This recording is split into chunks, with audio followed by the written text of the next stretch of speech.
Salve, salve, galera! Estamos no ar, estamos juntos nessa segunda-feira de respiro, de alívio, depois do Fluminense confirmar a permanência na Série A para 2025.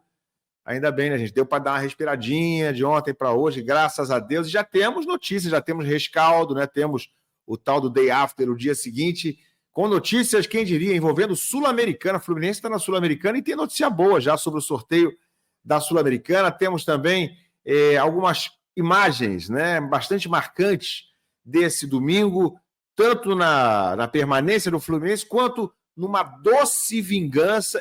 Meus amigos, quem diria uma doce vingança quase 30 anos depois?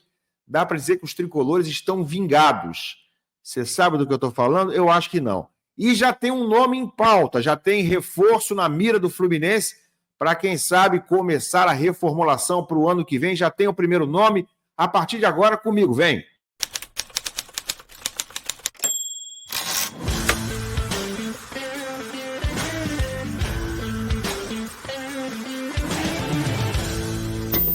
O Paulinho procurou, colocou e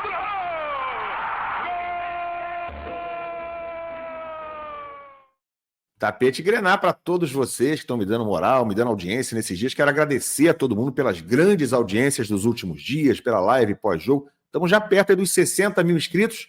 Falta você. Muito obrigado a quem já se inscreveu, a quem puder se inscrever e está aqui comigo. Se inscreve aqui no botãozinho embaixo da inscrição, é de graça, assim como o like. Clica aqui no botãozinho também do like da inscrição, é tudo 0800. Muito obrigado a todos vocês, galera. Quem diria, hein? Saiu do sufoco absoluto o Fluminense, do quase rebaixamento, uma vitória, até que dá para dizer improvável, heróica, no Allianz Parque, por apenas 1-0, mas foi a primeira vitória do Fluminense lá em 11 jogos, desde que o Allianz Parque foi inaugurado, e o Fluminense acabou terminando, gente, em 13º. O objetivo era terminar em 16º para não cair, mas acabou ficando com a vitória em 13º. Ainda ficaram atrás dele Grêmio, Juventude e Bragantino, esses três também fora do Z4, e os 4 rebaixados, né? Atlético Paranaense, Criciúma, Atlético Goianiense, que acabou ficando em penúltimo, e Cuiabá na lanterna. Então, os 4 rebaixados, depois 3 ainda abaixo do Fluminense, e o Tricolor acabou ficando em 13º lugar. E, gente, caiu na Sul-Americana. Vai para a Sul-Americana. Então, o Flu vai ter ano que vem Campeonato Carioca, Campeonato Brasileiro, Copa do Brasil, Sul-Americana, de surpresa, e Mundial de Clubes da FIFA no meio do ano. Graças a Deus, o Fluminense não vai estar na Série B, tendo que passar essa vergonha indo para o Mundial, né, gente? E tem notícia boa já envolvendo a Sul-Americana. Olha só, o Fluminense deve ficar no pote 1 do sorteio por lá. Entenda, essa notícia aí está dentro do Netflu. E por que o Fluminense vai ficar no pote 1? Porque, devido à posição dele no ranking da Conmebol, o clube vai ficar nesse pote 1, onde estarão os cabeças de chave de grupos da competição internacional. Porque o Fluminense, na pontuação da Conmebol, é um dos principais clubes da Sul-Americana do ano que vem. No ranking, na pontuação dos clubes que vão ficar nesse pote 1, estão Grêmio, que é o mais bem pontuado com 4.908 pontos, ficou atrás do Fluminense, tá? No brasileiro, mas está mais bem pontuado. O Fluminense é o segundo em pontos com 4.502, depois Atlético Mineiro, Universidade Católica, Júnior Barranquilla da Colômbia, Cruzeiro e América. São esses aí os 7 clubes do pote 1, portanto, os cabeças de chave. Então, o Fluminense tende a pegar clubes teoricamente mais fracos nesse sorteio, porque os principais times, pelo menos em referência à pontuação na Conmebol, os principais times são os cabeças de chave, assim como também no Mundial de Clubes, onde o Flu é cabeça de chave e vai enfrentar, inclusive, o Borussia Dortmund. Aliás, gente, por falar em Mundial de Clubes, pode estar pintando já o primeiro nome na mira do Fluminense para o ano que vem. Tem que fazer uma reformulação, já falei disso. Seria bom reformular dirigente, pudesse trocar o presidente, era ótimo, trocar os dirigentes do futebol, que deu tudo errado esse ano, né? Mas, independentemente já de trocar jogador, de anunciarem quem vai sair, quem fica, quem sai, a gente deve saber nos próximos dias, já tem um nome sendo, digamos assim, especulado, né, para o Fluminense, para a zaga, para o ano que vem. A notícia foi dada pela Itatiaia, a mesma que deu a saída de Fernando Diniz ontem, depois da rodada, só que o Diniz acabou ficando. Fernando Diniz esculachou o pessoal do Cruzeiro, eu mostrei aqui na minha live de ontem, esculachou na coletiva por ter sabido pela imprensa que seria demitido, e aí o Cruzeiro de ontem para hoje, talvez meio que imprensado pelo discurso do Diniz, repensou e resolveu ficar com o Diniz. depois de ele ter esculachado, soltado os cachorros em cima dos dirigentes, falado mal de todo mundo, Diniz vai permanecer no Cruzeiro com 3 vitórias, 6 empates e 6 derrotas. Uma campanha pífia, depois de ter feito um discurso super agressivo ontem, vai ficar no Cruzeiro. Boa sorte para o Cruzeiro. Ótima notícia para a gente. Parabéns ao Cruzeiro. Pois é, mas a mesma Itatiaia que deu a notícia que teve que voltar atrás hoje, da demissão de Fernando Diniz, divulgou hoje essa notícia aqui sobre um possível interesse do Fluminense no zagueiro Igor Rabelo, do Atlético Mineiro, para 2025. A Rádio Itatiaia deu, essa notícia aqui está dentro do Netflu, e o Igor Rabelo, gente, é um zagueiro de 29 anos que estava atuando até bem pouco tempo atrás pelo Botafogo, para quem não lembra. De acordo com os jornalistas Henrique André e Guilherme Abraão, em texto publicado no site da Rádio Itatiaia, o zagueiro Igor Rabelo, do Atlético, está na mira do Fluminense com aval de Mano Menezes para atuar no Tricolor. A questão é, o Mano vai continuar? É o aval dele, beleza, mas vai ser ele o treinador para o ano que vem? A gente ainda não sabe, né? É informado que, apesar do contrato dele com os mineiros ir até o próximo fim do ano, o defensor gostaria de jogar a Copa do Mundo de Clubes. Por isso que eu citei, né, aqui, falei agora há pouco do Borussia, do Fluminense na Copa do Mundo, né, no Mundial de Clubes, competição que o Flu vai jogar no meio do ano que vem. Então o Igor Rabelo quer jogar essa competição, mas tem que saber se tem espaço para ele no Fluminense, ele seria titular, né, com o Thiago Silva ali, com o Thiago Santos, Ignacio recém-contratado. E para dizer algo mais sobre o Igor Rabelo, ele é um dos clubes de juventude do Igor Rabelo, o Fluminense, né? Ele começou nas divisões de base aos 11 anos no Fluminense, ficou 5 anos, passou pelas categorias de base em Xerém, entre os anos de 2006 e 2011. Nasceu em 95. Entretanto, o zagueiro de 29 anos depois foi revelado profissionalmente no Botafogo, seu ex-clube, antes de chegar ao Galo em 2019. Até 2018 ele estava no Botafogo. O Flu já sabe os adversários da primeira fase do Mundial de Clubes, no grupo F, Borussia Dortmund da Alemanha, Ulsan da Coreia e Mamelodi Sundowns da África do Sul. Que tal Igor Rabelo? Ele não foi titular tanto assim no Atlético Mineiro esse ano. Quer ver aqui rapidamente a estatística dele? Está aqui dentro do site do Transfer Market. Olha aqui o perfil do Igor Rabelo, 29 anos, 1,90 m, tem uma boa estatura, jogou na Seleção Brasileira Sub-20, é carioca, começou no Fluminense aos 11 anos, ficou até os 16, deve ser tricolor, né, para ter começado lá. Tem 16 jogos, teve 16 jogos no Brasileiro desse ano pelo Atlético Mineiro, fez 0 gols, 0 assistência, levou 3 amarelos e 1 vermelho. Na Copa do Brasil ele jogou um jogo só, tá? Ou seja, no Brasileiro foram 16 jogos como titular só. Na Copa do Brasil, só 1. Na Libertadores, 3 jogos como titular. Aliás, 3 jogos como titular, não. 3 jogos em que ele entrou, tá? Mas ele não foi titular em nenhum, tá aqui dizendo, nenhum. Ficou 3% só dos minutos em campo. Ele entrou durante as partidas. E no Campeonato Mineiro, teve 25% dos jogos como titular, né? Ele fez 6 jogos, mas 1/4 dos jogos no Mineiro apenas como titular e 23% dos minutos em campo.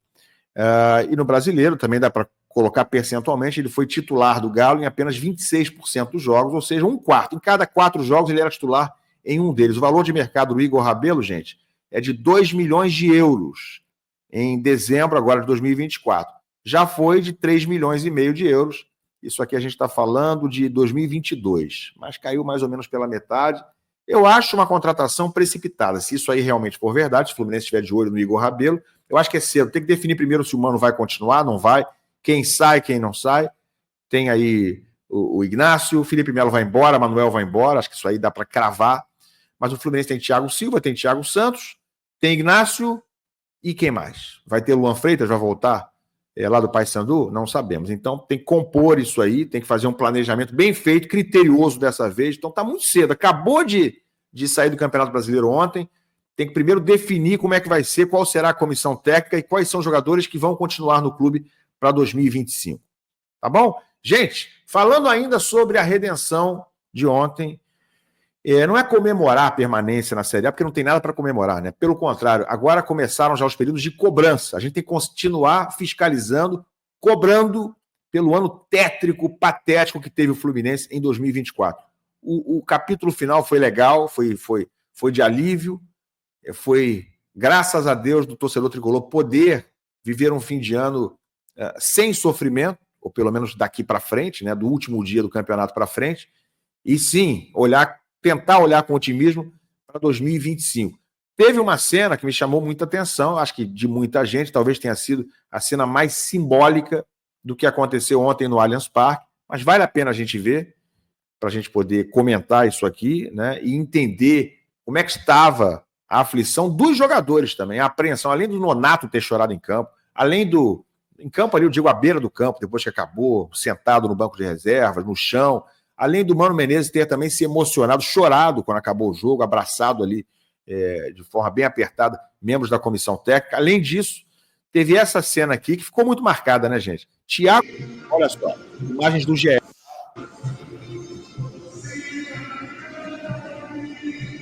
Terminou o jogo. Thiago Silva atravessou o campo simplesmente de joelhos.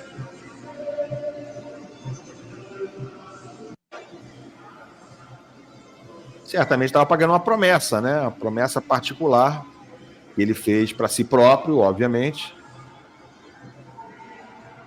E a gente só entendeu isso aí quando acabou o jogo. Quando ele atravessou o campo de joelhos, estava pagando a promessa de que, caso o Fluminense não caísse, ele atravessaria, faria essa cena que acabou fazendo depois que a bola parou de rolar. Thiago Silva foi um dos grandes destaques do Fluminense no último jogo. Olha a galera cantando aí a música dele, ó.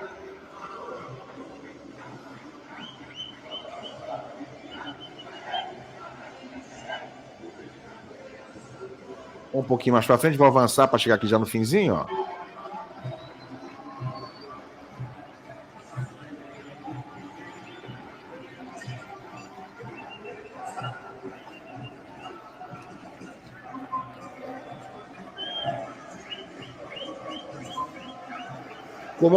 Comovente, sim, a dedicação, né? A entrega do Thiago Silva, a emoção genuína, como se fosse um torcedor, que ele é, de fato, torcedor do Fluminense, né? Realmente uma cena que marcou demais e simboliza o que foi, vou repetir a palavra que eu usei muito na minha live ontem, o caráter de muitos dos jogadores do Fluminense que estavam em campo ontem. O time teve caráter, né? Muitas vezes os criticamos e é necessário pontuar isso com força nesse momento que o Fluminense escapou, apesar de tudo, apesar de todos, apesar do monte de partida ruim, de várias atuações péssimas de vários jogadores, mas ontem eles representaram, ontem eles honraram, e eu acho que essa cena, essa atitude do Thiago Silva é bastante emblemática e simbólica da entrega que os jogadores tiveram nesse escape do Fluminense, na salvação.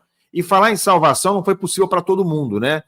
Foi um dia ontem, um domingo, embora você talvez não saiba, um dia de uma doce vingança para os tricolores, quase 30 anos depois.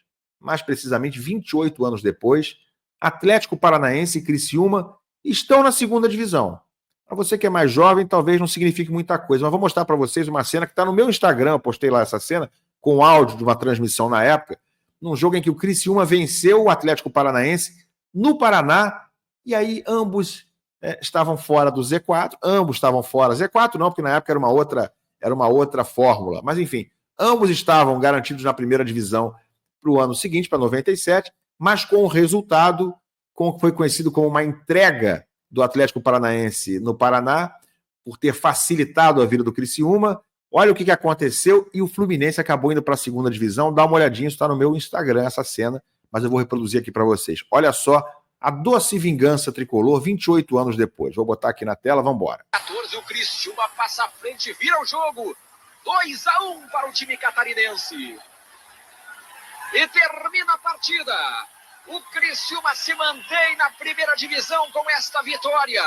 Comemora bastante como se tivesse conquistado uma vaga para a fase final. Mas o torcedor comemora a desclassificação do Fluminense, que vai para a segunda divisão. Aí a bandeira quadriculada do Criciúma tremulando entre os torcedores do Atlético. O futebol do Sul se une nesta fase final. E veja aí, o jogador do Criciúma joga a sua camisa para a torcida do Atlético e recebe uma rubro-negra em troca. Os jogadores saem de campo comemorando a permanência na primeira divisão. Que tal, hein? Dizem que vingança é um prato que se come frio. Eu confirmo isso aí. Fica bem mais saboroso. O mundo dá volta, né, gente? Sucesso para o Atlético Paranaense e para o Criciúma. Boa sorte na segunda divisão e que os tricolores tenham uma vida um pouco mais tranquila também na Série A em 2025. Vamos olhar para frente, vamos olhar para cima, cobrar, mas tentar ser um pouquinho otimistas e, por que não, felizes nesse fim de ano que está chegando por aí. Tá bom, gente? Um abraço. Larga o like, se inscreve no canal, comenta aqui embaixo. A gente se vê. Valeu.